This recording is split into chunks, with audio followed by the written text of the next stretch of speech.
రాజకీయ నాయకులు తమ ప్రసంగాల్లోని కొంతసార్లు కామెంట్స్ చేస్తూ ఉంటారు, ప్రజల అమాయకులు వాళ్ళని మోసం చేసి గెలుస్తున్నారని చెప్పేసి. కొంతమంది ఏమో ప్రజలు చాలా తెలివైన వాళ్ళు, సరైన బుద్ధి చెప్తారని అంటూ ఉంటారు. ఇందుకే ప్రజల అమాయకులా తెలివైన వాళ్ళే? తెలివైన వాళ్ళే. ఎలా? తెలివైన వాళ్ళు కాబట్టి అమెరికాలో ట్రంప్ గారు ఎన్నుకున్నారు. అది తెలివి తక్కువ లేదా కనుక మా ఆమె ఉంది కదా ప్యారిస్, ఆమె ఎన్నుకునే వాళ్ళు, కమలా హారిస్ ఎంచుకునే వాళ్ళు. ఇండియాలో ఎగ్జాంపుల్ చెప్పమంటే ఎలా చెప్తారు? ఇండియా ఎగ్జాంపుల్ కాబట్టి తెలివైన వాళ్ళు కాబట్టి మోడీ గారు ఎన్నుకున్నారు, లేకపోతే వేరే వాళ్ళని ఎన్నుకునే అవకాశం అయితే. అంటే మోడీ గారిని ఎన్నుకుంటే తెలివైన వాళ్ళ కింద లెక్క? అంటే నాట్ లైక్ దట్, బికాజ్ మన కంట్రీకి మినిమం అది మెయిన్ అంటే యుద్ధం రాకుండా సో వేరే కంట్రీస్తో ఫ్రెండ్షిప్ చేయడం కానీ ఇలాంటివి అయితే ఎక్కువ మనం మోడీ గారి దగ్గర నేర్చుకున్నాం. నేను నెలకి ఒక పర్యటన చేస్తారు ఆయన, విదేశీ పర్యటన. సో మన దేశానికి ఎటువంటి ముప్పు రాకుండా ఆయన చూసుకుంటారు. ఒకప్పుడు రాజకీయ వాళ్ళు గెలిపించిన వ్యక్తికి వ్యతిరేకంగానే ధర్నాలు రాస్తారోకోలు చేసేవారు ఏమైనా తేడా నిర్ణయాలు తీసుకుంటాయి. ఇప్పుడు అలాంటివి ఏమీ జరగట్లేదు. అంటే ప్రజలు హ్యాపీగా ఉన్నట్ట ఓటర్లు అయితే వాళ్ళకి? అంటే ప్రజలు ఇప్పుడు అయితే అప్డేట్ అయ్యారు. అంటే అప్డేట్ వర్షన్ లేదు. ఇప్పుడు ఏ వచ్చినాక అందరూ కూడా అప్డేట్ అవ్వాలి కాబట్టి ప్రజలు కూడా అప్డేట్ అయ్యారు. అంతేనా? అంతే. ఈ ధర్నాలు రాస్తారోకులతో పనులు అవ్వదు, ఓటు మాత్రమే చేయగలం అని చెప్పి 5 సంవత్సరాల కోసం వెయిటింగ్ చేస్తున్నారంటారా? నష్టం జరిగింది అంటే ధర్నాలు రాస్తారోకలు ఓల్డ్ వర్షన్, ఇప్పుడు అంతా సోషల్ మీడియా వర్షన్ అనమాట. సోషల్ మీడియాలో ఈ ధర్నాలు గిర్నాలు కూడా సోషల్ మీడియా మీదే జరుగుతున్నాయి. సోషల్ మీడియాలో మాత్రమే ఉండడం వల్ల ఈ రాజకీయ నాయకులు వాటిని పెద్ద పట్టించుకోకుండా వాళ్ళు చేయాల్సిన పనులు చేయట్లేదేమో కదా. అలాంటి అంటే బయటకు వచ్చి నిలదీయకపోతే వీళ్ళు అనుకున్న లక్ష్యాలను చేరుకోలేరు కదా రాజకీయ నాయకులు. సో అందుకే కదా ట్విట్టర్ పెట్టారు. సో క్వశ్చన్ కూడా మనకు అన్నం దొరుకుతుంది, ఆన్సర్ కూడా అన్నం దొరుకుతుంది. ఇంతకుముందు ఏదైనా బయట ఏదైనా క్వశ్చన్ చేస్తే మాత్రం ఒక సభ పెట్టి దానికి ఆన్సర్ ఇవ్వడం జరిగేది. ఇప్పుడు ఏదైనా ట్విట్టర్లోనే అటాక్ అయిపోతుంది. సోషల్ మీడియాలో సరిపోతుందా? సోషల్ మీడియాలో సరిపోతుంది. సో దానికోసం మళ్ళీ కొత్తగా మన టెక్నాలజీ వాడాల్సిన అవసరం లేదు. ఇంతకుముందు రాస్తారోకాలు, పెట్రోల్, ఎన్ని బంధులు ఏంటంటే ఇప్పుడు బంధులు గింజలు తగ్గిపోయినాయి. ఏదైనా సోషల్ మీడియా ట్విట్టర్ వాడుతున్నారు. అంటే అంత సమస్యలు లేవా? లేకపోతే అంటే ఇప్పుడు ఢిల్లీలో లాస్ట్ టైం చూసాం, రైతులకు వ్యతిరేకంగా 3 చట్టాలు చేస్తే అలా ఢిల్లీని స్తంభింప చేసేసి మోడీ గారిని వెనక్కి లాక్కొచ్చారు. అవును, ఆయన వెనక్కి తీసుకున్నట్టు మొత్తానికి కొన్ని రోజుల తర్వాత. అవును, దగ్గర చాలా సంవత్సరం ఎంత పడినట్టుంది దాన్ని. అంటే అప్పుడు అలాంటి సమస్య వస్తే తప్ప జనాలు బయటికి రారంటారా? So not like that, because నేను ఆల్రెడీ మీకు ముందే చెప్పాను ప్రజలు తెలివైన వాళ్ళు అని చెప్పి. సో ప్రజలు తెలివైన వాళ్ళు కాబట్టి ఢిల్లీ మీద దాడి చేయడం జరిగింది. సో మోడీ గారు ఆయన ఏదైతే మాట ఇచ్చారో అది వెనక్కి తీసుకోవడం జరిగింది. సో మనకి ఎంతకన్నా బెస్ట్ ఎగ్జాంపుల్ చెప్పాల్సిన అవసరం లేదు. సో మన వాళ్ళు గల్లీ అయినా సరే మన వాళ్ళే, ఢిల్లీ అయినా సరే మన వాళ్ళే, ఎవరైనా అంతే అలాగే ఉంటారు. 100% అలాగే ఉంటారు. దానికి అయితే ఎటువంటి ఇదైతే లేదు. అంటే ఆంధ్రప్రదేశ్లో ప్రజల్లో కొంచెం ఈ టైపు కల్చర్ ఉంటుందా? ధర్నాలు రాస్తారోకాలు చేసే కల్చర్ చాలా తక్కువ అనుకుంటా. ఆంధ్రప్రదేశ్లో అంత పౌరుషాలు ఉండవు అనుకుంటా. అంటే పొలిటికల్ పరంగా కాకుండా మన సైడ్ ఎక్కువ క్యాష్ పరంగా ఎక్కువ ధర్నాలు ఇలాంటివి జరుగుతుంటాయి అనమాట. మెయిన్ క్యాష్ ఫీలింగ్ అనేది అక్కడ తగ్గించేస్తే సో ఎటువంటి ఇష్యూస్ ఉండవు. ఓకే అండి. రాజకీయ నాయకులు తమ ప్రసంగాల్లో కొన్నిసార్లు అంటూ ఉంటారు ప్రజలు చాలా అమాయకులని కొంతమంది అంటూ ఉంటారు. కొంతమంది రాజకీయ నాయకులు ప్రజలు చాలా తెలివైన వాళ్ళు, బుద్ధి చెప్తారు అంటూ ఉంటారు. ఇందుకే మీ దృష్టిలో ప్రజలు అమాయకులా తెలివైన వాళ్ళ? ప్రజలు అమాయకులా తెలియగల అంటే అమాయకులు అయితే కాదు. దాన్ని ఎవరు పర్ఫెక్ట్ ఎగ్జాంపుల్ అంటే ఆంధ్రాలో జగన్ అడగాలి, తెలంగాణలో వచ్చేసి ఓడిపోయిన వాళ్ళని అడగాలి. అంతేనా?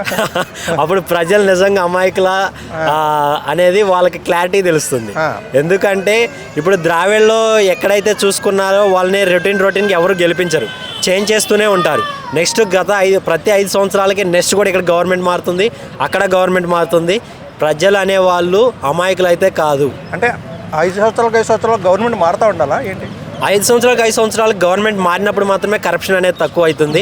ఎప్పుడైతే 10 ఏళ్ళ గవర్నమెంట్ మనం టీఆర్ఎస్కి ఇచ్చామో, ఆ టీఆర్ఎస్ గవర్నమెంట్ ఇచ్చినప్పుడు 1,00,000 కోట్ల అప్పులు కానీ, తర్వాత కాళేశ్వరం ప్రాజెక్టు బూటకాలు కానీ, భూమి అక్రమణలు కానీ, ఇలా ఎన్నెన్నో బయటకు వస్తున్నాయి.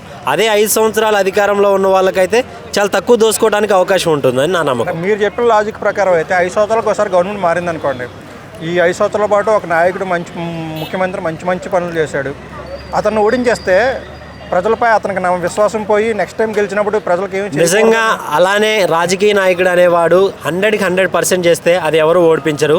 అది మనం చూసిన ఎన్టీఆర్ గారు కావచ్చు, వైఎస్ రాజశేఖర రెడ్డి గారు కావచ్చు, 5 ఏళ్ళు ముఖ్యమంత్రిగా ఉన్న తమిళనాడు కావచ్చు, కేరళ గవర్నమెంట్ కావచ్చు. అమాయకులు అని ఎప్పుడు అనుకుంటారంటే వీళ్ళు పిచ్చోళ్ళు అని జనాల దగ్గర డబ్బులు దోచుకొని వీళ్ళు ఇంకా ఇలానే ఉంటాం, మేమే అధికారంలోకి వస్తా అని నమ్మిన రాజకీయ నాయకులకి ఉడుం దెబ్బ చూయించే వాళ్ళే ప్రజలు అని నేను నమ్ముతాను. అంటే ప్రజలైతే తెలివైన వాళ్ళే, 100% తెలివైన వాళ్ళే ప్రజలు అనేవాళ్ళు. 100% తెలివైన వాళ్ళని నేను నమ్ముతున్నాను. అంటే ఒకసారే కదా ఓటేసే అధికారం ఉంటుంది, 5 సంవత్సరాలకు ఒకసారి ఓటేసే అవకాశం. గెలిచిన వాడికి 5 సంవత్సరాలు అవకాశాలే, ఏమన్నా చేసుకోవచ్చు. దీన్ని ఏమన్నా మార్పు చేయాలంటారా? ఈ దన్నాలు రాస్తారోకలు అయితే ఇప్పుడు చేయట్లేదు ఎవరుని. ఏదన్నా వ్యతిరేకంగా నిర్ణయం తీసుకున్నా సరే సైలెంట్గా ఉంటున్నారు. దానికి ఎలాంటి సమాధానం కావాలంటారు? అంటే ఈ 5 సంవత్సరాల పాటు వెయిటింగ్ చేయడమేనా ఆ రాజకీయ నాయకులు మార్పు? లేదు, ప్రతిరోజు అనేది మార్పు ఉండాలి. అది ఎలా ఉండాలంటే సోషల్ నెట్వర్క్ చాలా బాగా అభివృద్ధి చెందింది. ప్రతి ఒక్కళ్ళు ఒక ఫోటో తీయాలి, వాళ్ళ నెట్వర్క్లల్లో వాళ్ళ కమ్యూనిటీ గ్రూపులల్లో వ్యతిరేకత తీసుకొస్తూనే ఉండాలి. ఇప్పుడు మీరు చూపించిన రేవంత్ రెడ్డి వ్యక్తిగత నిర్ణయాలు కావచ్చు, తర్వాత చంద్రబాబు గారు వ్యక్తిగత నిర్ణయాలు కావచ్చు, వాళ్ళు అధికారంలోకి వచ్చినప్పుడు ప్రలోభాలు పలికిన 6 గ్యారంటీలు కావచ్చు, సూపర్ 6లు కావచ్చు, ఏదైనా జరగట్లేదు అంటే ప్రజలు ఒక ప్రజానాయకుడిగా ముందుకెళ్ళాలి. ప్రతి ఒక్కళ్ళు ప్రెస్ రిపోర్టర్గా ముందుండాలి. అప్పుడైతే ప్రజలు వ్యతిరేకత మొదలవుతుందనే వాళ్ళు ముందలే తెలుసుకొని ఈ 4 సంవత్సరాలు ముందు చేయడానికి అవకాశం ఉంటుందని అనుకుంటున్నాను. కనీసం సోషల్ మీడియాలోనే 100% సోషల్ మీడియాలోని పబ్లిక్ టాక్లోని వ్యక్తిగత విమర్శలు చేస్తూనే ఉండాలి. ఎంత బాగా అయినా చేస్తూనే ఉండాలి, వ్యక్తిగత విమర్శలు అయితే చేస్తూనే ఉండాలి. దీనివల్ల ఏమవుతుందంటే చేసేవాడు ఇంకా బాగా చేస్తాడు. ఇంకా మేము బాగా చేస్తున్నాం అనే అపోహలో ఉన్నవాడికి ఇంకా చేయాలనే నమ్మకాన్ని ప్రజలు తీసుకురావాలి. ప్రతి ఒక్కడు ఒక సేవకుడై ముందుకు నడవాలనేదే నా యొక్క వ్యక్తిగత అభిప్రాయం. జర్నలిజం అంటే 4th ఎస్టేట్ అంటారు. జర్నలిజం ఈ రాజకీయ నాయకులని ఇలా కూడా క్వశ్చన్ చేస్తూ ఉండాలి. కానీ అవి ఏమో ఇప్పుడు ఓ పార్టీకి ఒక ఛానల్ తప్పున ఉన్నది, వాళ్ళకి సపోర్ట్గా మాట్లాడుతున్నారు తప్ప ఏ పార్టీ. నిజంగా కొన్ని పెద్ద ఛానళ్ళు కావచ్చు, పెద్ద ఛానల్స్ ఇవన్నీ ఒక పార్టీకి ఉంపుడు గత్తిగా మాత్రమే ఉన్నాయి. చాలా అంటే ఎందుకంటే టీడీపీకి ఒక న్యూస్ ఛానల్ ఉంది, కాంగ్రెస్కి ఒక న్యూస్ ఛానల్ ఉంది. ఇలా ఎవరు న్యూస్ ఛానల్స్ వాళ్ళకు ఉన్నాయి. ఇది కాదు న్యూస్ ఛానల్ అనేవారు. ఆ రోజు ఎప్పుడైతే డప్పు కొట్టి జనాల్లోకి సంస్కరణలు తీసుకొచ్చారో ప్రతి ఒక్కళ్ళు వాళ్ళే ఒక న్యూస్ ఛానల్ అయి పబ్లిక్గా వాళ్ళు వ్యక్తిగత అభిప్రాయాలను వాళ్ళు స్టేటస్లో అయినా పెట్టుకోవాలి. కనీసం 200 మంది 300 మంది చూసే జనాలు వాళ్ళ స్టేటస్ని వ్యక్తిగతంగా వాళ్ళు షేర్ చేయాలి, వాళ్ళ కమ్యూనిటీ గ్రూపులలో షేర్ చేయాలి. వాళ్ళు ఒక్కళ్ళకి మాత్రం ఉంపుడుగత్తెగా ఉండకూడదు. అన్యాయం జరుగుతుందంటే అన్యాయం జరుగుతుందనే చెప్పాలి. ఇది చేయకూడదు, ఇంక ఇది చేయాలని వ్యక్తిగత అభిప్రాయాల్లో కూడా జనాల్లోకి తీసుకొచ్చే అవకాశాన్ని ప్రజాప్రభుత్వాలు కల్పించాలి. అంటే జర్నలిస్టులు ఉన్నారంటే వాళ్ళు నిజాయితీగా ఉండొచ్చు, కానీ వాళ్ళ ఓనర్స్ మీద భయంతో ఉద్యోగాలు పోతాయేమో అని వాళ్ళు పార్టీకి కొమ్ము కాస్తున్నారు అనుకోవచ్చు. సో వాళ్ళకి స్వేచ్ఛ కల్పించే విధంగా ఒక యాక్ట్ లాంటిది అయినా వస్తే బాగుంటుంది అంటారా? 100% యాక్ట్ అనేది తీసుకురావాలి. జర్నలిజం అనే వాళ్ళు ఒక స్వేచ్ఛగా పనిచేయడానికి వాళ్ళు పుట్టిందే దానికి అన్నట్టు జర్నలిజంకి వస్తారు. చాలామంది మనం కొన్ని సినిమాలలో కూడా జర్నలిజం గురించి చూపిస్తారు. కానీ ఇక్కడ ఉన్న కొంతమంది అధికారుల వల్ల వాళ్ళ యొక్క ఆస్తుల్ని కాపాడుకోవటం విషయానికై ఈ జర్నలిజంలో పనిచేసే నిజాయితీ పనులు కూడా వాళ్ళని చేస్తున్నారు. ప్రభుత్వాలు, ప్రజావాదులు, ప్రజాతంత్రులు, జ్ఞానులు, వివేకులు అందరూ ఆలోచించి జర్నలిజం అనే దాన్ని బతికించాలి. కొత్తగా గవర్నమెంట్ ఒక యూనివర్సిటీలు తయారు చేయాలి, ప్రజల్లోని మేల్కొల్పాలి అనేది నా వ్యక్తిగత డిమాండ్. దీనికి ఒక చట్టం చేస్తే బాగుంటుంది అంటారా? 100% చట్టం తీసుకురావాలి. ఆ జర్నలిజం అనే దానికి ఎవరు జర్నలిజంలో తప్పు చేస్తే వాళ్ళని బ్యాన్ చేయాలి. 100% ఎంత పెద్ద ఛానల్ అయినా సరే తప్పు జరుగుతుంది, ఒకరికి ఊపుడుగా ఉన్నారు, అన్యాయం జరుగుతుందన్నా కానీ చెప్పట్లేదు అంటే అలాంటి వాళ్ళని చెప్పుబెట్టి కొట్టాలనేది ప్రజలు నిర్ణయించాలనేది చెప్తున్నాను.